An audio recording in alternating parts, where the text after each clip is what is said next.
এই তো কদিন আগেই বার্বাডোসে ইতিহাস লিখেছেন রোহিত শর্মা, বিরাট কোহলিরা। দেশকে এনে দিয়েছে টি-20 বিশ্বকাপ শিরোপা। আর কি করলে দেশবাসীর মন জয় করতে পারবে ভারতের বিশ্বকাপ জয়ী অধিনায়ক রোহিত শর্মা? সদ্য সমাপ্ত টি-20 বিশ্বকাপ শিরোপা ভারতের মাটিতে এনে দিলেও সেই ভারতবাসীর মন জয় করতে পারেননি রোহিত শর্মা। খুঁতখুঁতে সমর্থকরা এবার গুরুতর এক অভিযোগ এনেছে রোহিতের বিরুদ্ধে। বিশ্বকাপ জিতে রোহিত ভারতের জাতীয় পতাকা অবমাননা করেছেন, এমন অভিযোগে তোলপাড় সামাজিক যোগাযোগ মাধ্যম।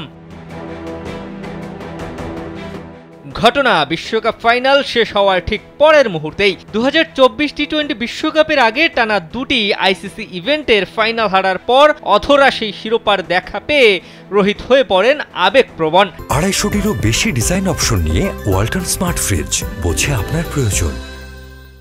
এমনকি পিচ থেকে মাটি নিয়ে মুখে দিতেও দেখা যায় তাকে।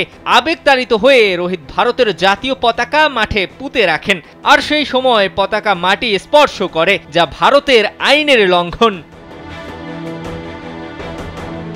এই বিতর্কের ডালপালা মেলে মূলত 8 জুলাই রোহিত এক্স হ্যান্ডেলের প্রোফাইল পিকচার পরিবর্তন করলে 1971 সালের জাতীয় সম্মান বিধি এবং ভারতীয় জাতীয় পতাকা আইন অনুযায়ী পতাকা এমনভাবে টানাতে হবে বা পতাকা দণ্ড এমনভাবে মাটিতে পুঁততে হবে যেন পতাকা মাটিতে না লাগে। কিন্তু রোহিতের প্রোফাইল পিকচারেই ছিল পতাকা মাটি স্পর্শ করেছে এমন ছবি, আর তা দেখেই শুরু হয়েছে বিতর্ক।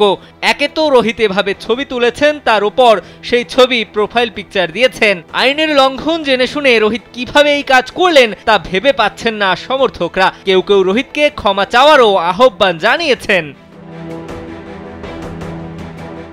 রোহিত অবশ্য তার এমন কাজের ব্যাখ্যাও দিয়েছেন, জানিয়েছেন ওই সময় তিনি এতটাই আবেগতাড়িত হয়ে পড়েছিলেন যে বার্বাডোসের সেই পিচকেই মনে হচ্ছিল স্বর্গ। রোহিত বলেন, তখন অদ্ভুত একটা অনুভূতি হচ্ছিল। পিচের কাছে গিয়ে পতাকা পোতার চেষ্টা করেছিলাম, কারণ ওই পিচই আমাদের সব কিছু দিয়েছে।